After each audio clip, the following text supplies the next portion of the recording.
sir. Back to sir.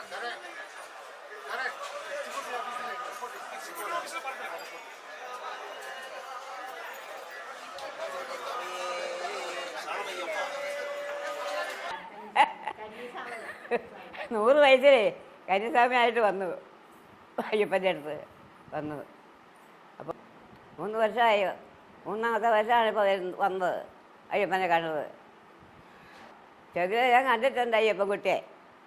ആ കണ്ടതിൻ്റെ ഫലമായിട്ട് എനിക്ക് അറിവായപ്പോഴും മലയ്ക്ക് വന്നിരുന്നപ്പോഴും എനിക്ക് കാണാൻ സാധിച്ചു, എൻ്റെ പ്രായം കൊണ്ട്. എൻ്റെ പേര് ഗിരീഷ് കുമാർ എന്നാണ്. വീട് വയനാട് മീനങ്ങാടി. ഇതെൻ്റെ മുത്തശ്ശിയാണ്, എൻ്റെ അമ്മയുടെ അമ്മയാണ്. അമ്മയുടെ അമ്മ 100 വയസ്സിലാണ് ആദ്യമായിട്ട് കന്നിസ്വാമിയായിട്ട് ശബരിമലയ്ക്ക് വന്നത്. 2ാം തവണ കഴിഞ്ഞാലും വന്നത്, ഇത് 3ാം തവണയാണ് ഇപ്പോൾ വരുന്നത്. ആദ്യമായിട്ട് അമ്മ മലയ്ക്ക് വരണമെന്ന് ഉള്ള ആഗ്രഹം ചെറുപ്പം മുതലുള്ള ആഗ്രഹമുണ്ട്, പക്ഷേങ്കിൽ അങ്ങനെ വരാനൊത്തില്ല. 100 വയസ്സിൽ ഞാനും എൻ്റെ മക്കളും കൂടെ മലയ്ക്ക് വരാൻ നേരത്ത് അമ്മയോട് ചോദിച്ചു, 100ാം വയസ്സിൽ ഞങ്ങളുടെ ഒപ്പം മലയ്ക്ക് പോരുന്നതെന്ന് ചോദിച്ചു. അപ്പോൾ 100 വയസ്സ് അങ്ങനെ, അപ്പോൾ അമ്മ പറഞ്ഞു 100 വയസ്സിൽ മലയ്ക്ക് പോരുന്നു ചോദിച്ചപ്പോൾ അമ്മയ്ക്ക് 100 വയസ്സിൽ എന്നെ മലയ്ക്ക് നിങ്ങൾ കൊണ്ടുപോകുമെന്ന് ചോദിച്ചു. ഞാൻ പറഞ്ഞു കൊണ്ടുപോകാമെന്ന് പറഞ്ഞു. അതൊരു തമാശയായിട്ട് ചോദിച്ചായിരുന്നു. 100 വയസ്സുള്ള ആൾ അങ്ങനെ മലയ്ക്ക് കൊണ്ടുപോകാൻ എല്ലാവരും നിൽക്കാറില്ല. അപ്പോൾ അങ്ങനെ അമ്മ അങ്ങനെ ചോദിച്ചപ്പം ഞാനങ്ങനെ ഒരു തമാശ രീതിയിലാണ് ആദ്യം പറഞ്ഞത്. 100 വയസ്സിൽ അമ്മ മലയ്ക്ക് വരാമെന്നുള്ളത് പറഞ്ഞത്. അങ്ങനെ ഞങ്ങൾ 100ാം വയസ്സിൽ അങ്ങനെ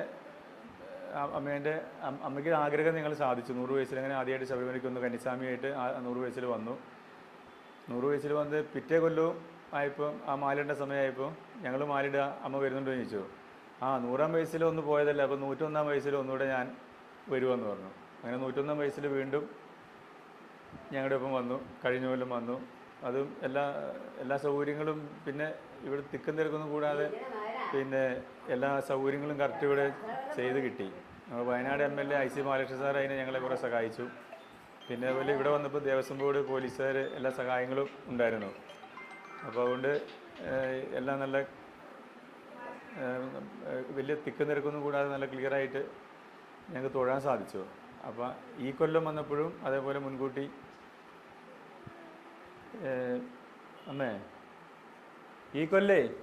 ഈ കൊല്ലം വന്നപ്പോഴേ എങ്ങനെയുണ്ടായിരുന്നു ശരിക്ക് ഭഗവാൻ? നമുക്ക് ശരിക്കും തൊഴാൻ സാധിച്ചില്ലേ? ശരിക്ക് കണ്ട് തൊഴുതില്ലേ?